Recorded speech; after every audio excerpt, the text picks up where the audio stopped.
il y a 6 lignes de script cunéiforme écrites par des professionnels dessus. Et ce script a déjà 1000 ans.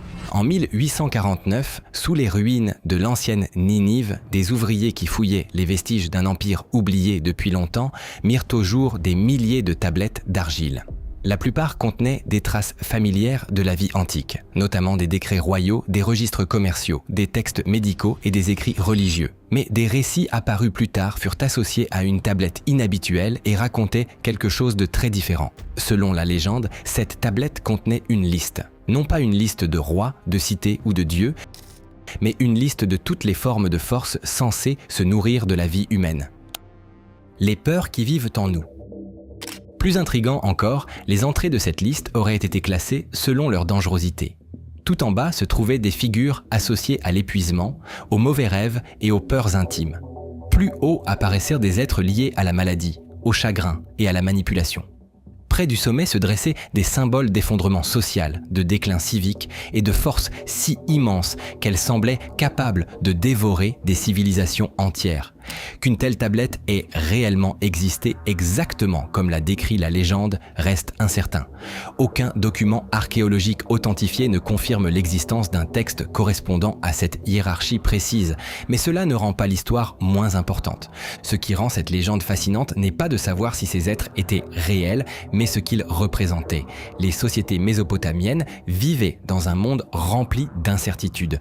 Les maladies apparaissaient sans prévenir, les récoltes échouaient, les enfants mouraient, les royaumes s'effondraient, les tempêtes détruisaient les moissons. Le sommeil apportait des rêves terrifiants et des villes entières pouvaient disparaître en l'espace d'une génération. Sans médecine moderne, sans psychologie ni explication scientifique, les gens cherchaient des moyens de comprendre la souffrance. Ils lui donnaient un nom, la classaient, l'organisaient et, selon la légende, l'ordonnaient même par rang. Si la tablette des prédateurs était conçue comme une carte du danger, alors elle offre quelque chose de rare, un aperçu de ce que les peuples anciens considéraient peut-être comme les plus grandes menaces pesant sur la vie humaine. Les entrées les plus basses partagent une caractéristique commune. Elles nuisent de l'intérieur vers l'extérieur sans jamais lever la main contre le monde au-delà de l'individu. Il ne s'agissait pas de conquérants de cités ni de porteurs de catastrophes. Elles agissaient beaucoup plus près de chez soi. L'un des premiers noms souvent associés aux traditions mésopotamiennes est Lilu. Dans les récits modernes, Lilu est fréquemment lié au sommeil, à la fatigue et à cette étrange sensation de se réveiller épuisé malgré une nuit complète de repos. Interprétée symboliquement, cette figure représente l'une des plus anciennes frustrations de l'humanité. Le corps récupère, mais l'esprit ne suit pas. Même aujourd'hui, les gens souffrent d'insomnie, d'anxiété, de stress et d'épuisement qui semblent difficiles à expliquer. Les sociétés antiques ne disposaient pas des connaissances modernes sur les troubles du sommeil et la santé mentale. C'est pourquoi ces expériences recevaient souvent une forme symbolique. Dans cette hiérarchie, Lilu occupe l'un des rangs les plus bas parce que ses effets restent personnels. Il affaiblit les individus, mais ne menace pas encore les communautés.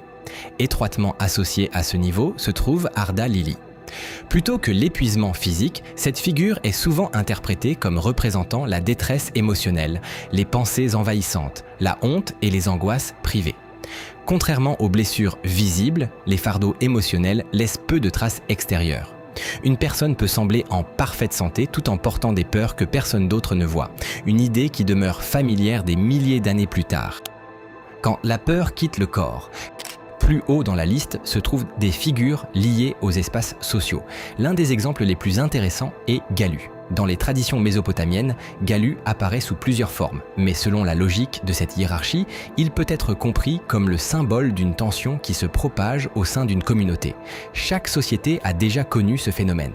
Les voisins deviennent méfiants, les disputes s'intensifient, la confiance s'affaiblit et de petits désaccords se transforment en conflits plus importants. Rien de spectaculaire ne se produit du jour au lendemain. Pourtant, quelque chose d'essentiel commence à disparaître, le sentiment d'unité. Les dégâts causés par Galu ne restent pas confinés à une seule personne, ils traversent toute une communauté. Les dommages s'étendent plus loin. Une autre figure souvent associée aux frontières et aux carrefours est Rabisu. Les récits anciens placent Rabisu près des portes, des routes et des seuils. Symboliquement, cela a du sens, car un seuil représente une décision. un moment d'incertitude et un endroit où l'action peut soit commencer, soit s'arrêter complètement. En termes modernes, Rabisu peut être compris comme la paralysie. Cette peur qui empêche d'avancer et cette hésitation qui devient plus forte à mesure qu'un choix reste sans réponse. Des vies entières peuvent être transformées par des décisions jamais prises et des opportunités entières peuvent disparaître parce qu'une personne a attendu trop longtemps avant d'agir. Pour les observateurs de l'Antiquité, un danger aussi invisible méritait peut-être sa place dans cette hiérarchie. L'attention se déplace désormais de la faiblesse et de l'hésitation vers la souffrance elle-même, les choses qui nous font souffrir. L'une des figures les plus importantes est Lamashtu. Historiquement, Lamashtu apparaît dans la mythologie mésopotamienne comme une figure terrifiante associée à l'accouchement et à la mortalité infantile.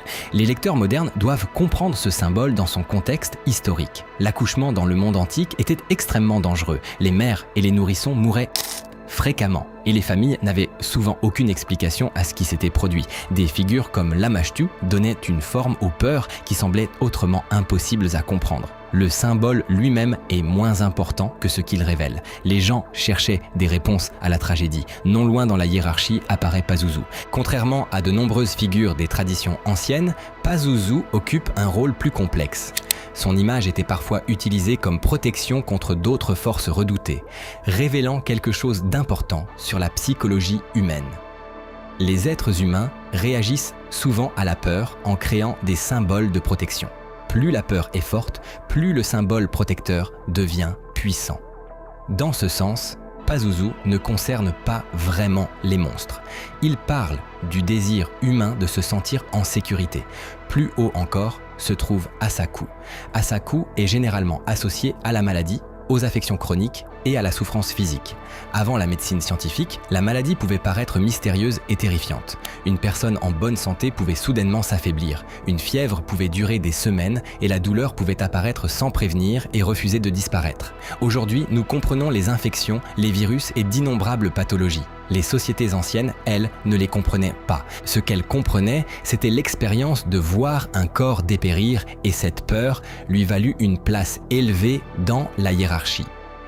Au-dessus de la maladie se trouve une catégorie peut-être encore plus troublante, car elle est centrée sur le deuil, la perte et la peur de transmettre la souffrance à travers les générations. Celle-ci est représentée par Edimu.